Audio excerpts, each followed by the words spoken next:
That's the Parliament story, Parliament with the recess filter best. Try Parliament yourself. Now then, Mr. Eban, regarding the American Jew and the State of Israel, as I said, the anti-Zionist Rabbi Dr. Elmer Berger has written that the Zionist-Israeli axis imposes upon Jews outside of Israel, Americans of Jewish faith included, a status of double nationality, a status which he deplores. What's your answer? Well, Mr. Wallace, I have so many pressing duties that I don't follow the wisdom of this gentleman perhaps as closely as I should.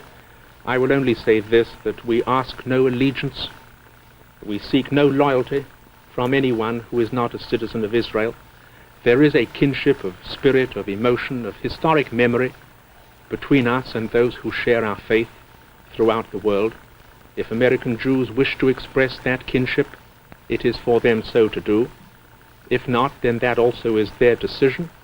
We, as a free nation speaking to a free nation, set forth the reasons why we believe they will find it infinitely rewarding to draw upon our common heritage and to sustain us in our great historic enterprise, but it is their decision and we impose nothing on them at all. Your own Prime Minister, David Ben-Gurion, wrote back in 1953 this. He said, when a Jew in America speaks of our government to his fellow Jews, he usually means the government of Israel, while the Jewish public in various countries view the Israeli ambassadors as their own representatives.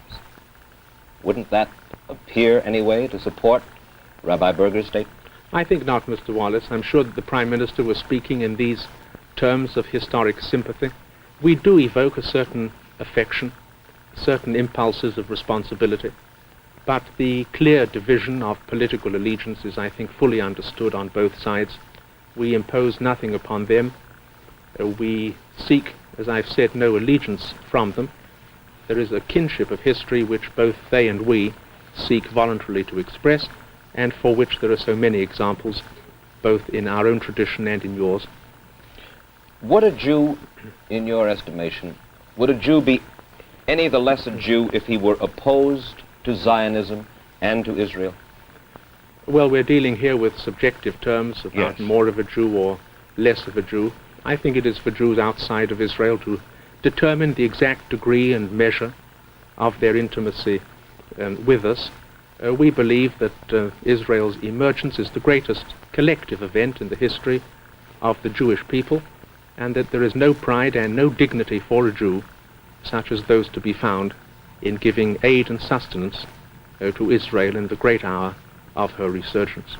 I still, if I may say so, sir, do not feel that you've been responsive to that question, though. Can a Jew be a good Jew and still be opposed to Zionism and to Israel?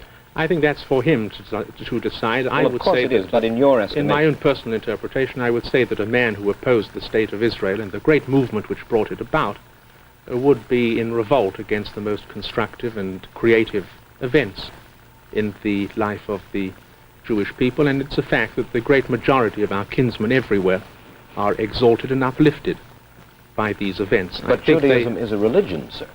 It is a religion, and it is a peoplehood, and it is a civilization, and it is a faith, and it is a memory. It is a world of thought and of spirit and of action, and it cannot be restrictively defined. Therefore, in your estimation, again, to be a good Jew, one has to be more than just a religious practicing Jew. One has to enter the religion and the peoplehood at one and the same time to be a fulfilled Jew. I believe that religion has been the field in which the genius of our people has been most profoundly stirred, but that being Jewish goes beyond this vital domain and covers a whole complex of spiritual and other emotions, and that to live within the fullness of Jewish history is a deeply satisfying experience. Recently, David Ben-Gurion said, I still don't believe it's possible to enjoy the full Jewish life outside of Israel. Well, to be quite frank, Mr. Wallace, we think highly of our country. We believe that we have achieved a reunion of the conditions of its greatness. This was the people, this was the land, and this was the language out of whose previous reunion great events flowed for us and for mankind. And we believe that the perfection of our destiny in the world can only be found through this great act of restoration which has happened in our lifetime. We wish well to our brethren outside our frontiers, but we do believe that there is a special historic and spiritual quality in the life of a free Jewish citizen in Israel reborn. I thank you, sir, for coming and spending this half hour with us.